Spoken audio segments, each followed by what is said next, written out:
I'm Kimberly, and welcome to As I've Seen It.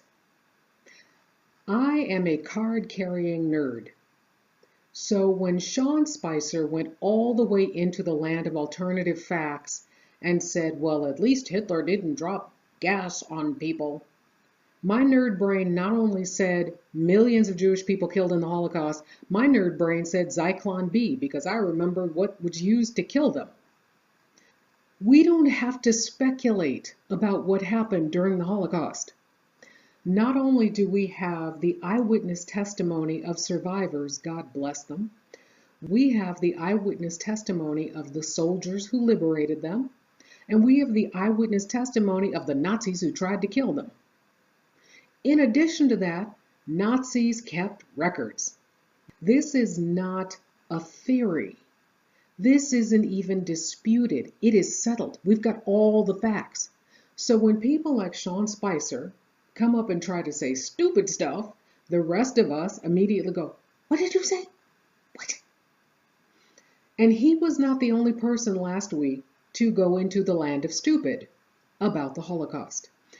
Across the pond, over in France, presidential candidate Marine Le Pen, she was being interviewed on television, and she tried to absolve the nation of France of their involvement in deporting Jewish people to death camps. No, Sean, they are not Holocaust centers. You can call them concentration camps. I call them death camps. And so Marine, speaking of a specific incident, Veldiv, which is short for Velodrome d'Hiver, said, well, France is not really responsible for that, as though she were separating France from the Vichy government that cooperated with the Nazis. She was speaking of an incident that happened in 1942 in the middle of July, where the French police rounded up approximately 13,000 Jewish men, women, and children and stuck them in this cycling arena for a couple of days with no food, no water, no toilets. And then they shipped them out to Auschwitz.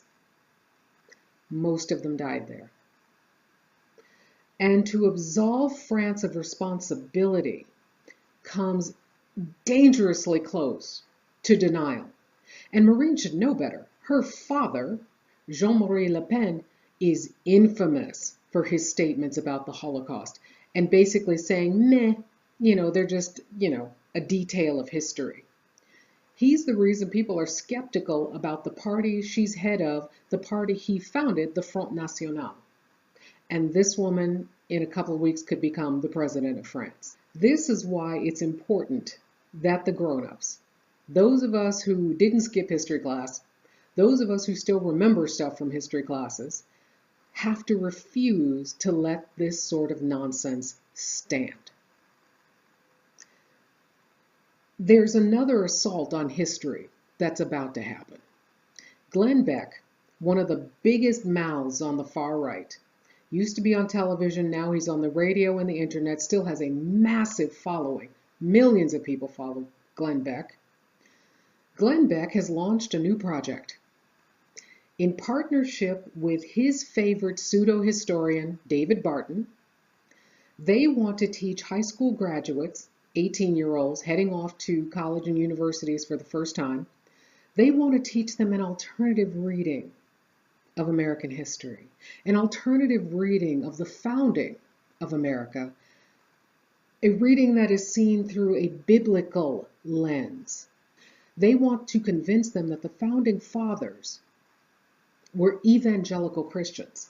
One thing we should all be able to agree on is that the men who founded the United States of America, who broke away from England, those men were products of the period called the Enlightenment, that they were well versed in the writing of secular humanists, they rejected monarchy, they rejected the notion of a state religion, and they founded a democracy. So this David Barton guy, he went toe-to-toe with Jon Stewart of The Daily Show. If you don't know your stuff, you need to stay away from Jon Stewart. And he had written a book, David Barton, entitled The Jefferson Lies, something about busting the myths we've learned about Jefferson, blah, blah, blah. David Barton has called Thomas Jefferson a conventional Christian. He claims the founding fathers started church services at the Capitol, and he called Jefferson, the slave owner, a civil rights visionary. First of all, Thomas Jefferson didn't even have the guts to free his slaves upon his death. Jefferson didn't even have the guts to free his slave children, the children he fathered with Sally Hemings. Yeah, that's how much of a civil rights visionary he was. So this guy is the one, in partnership with Glenn Beck, who wants to arm students to go into their schools, their universities, and challenge liberal professors. Let me say that again. They want to take a bunch of teenagers, give them a 2-week crash course, and then send them to go spar with people who usually have PhDs in the subject. But here's why I'm bothered about all of this. Because David Barton is kind of slick and, has a bunch of documents that most people have never seen that he can refer to and all of this, he's become kind of good at convincing people he knows what he's talking about if they don't know history. And that's why we need to stand up. America is not a theocracy. We do not have a state religion. We're a democracy, and we have to fight for that. Thanks for watching.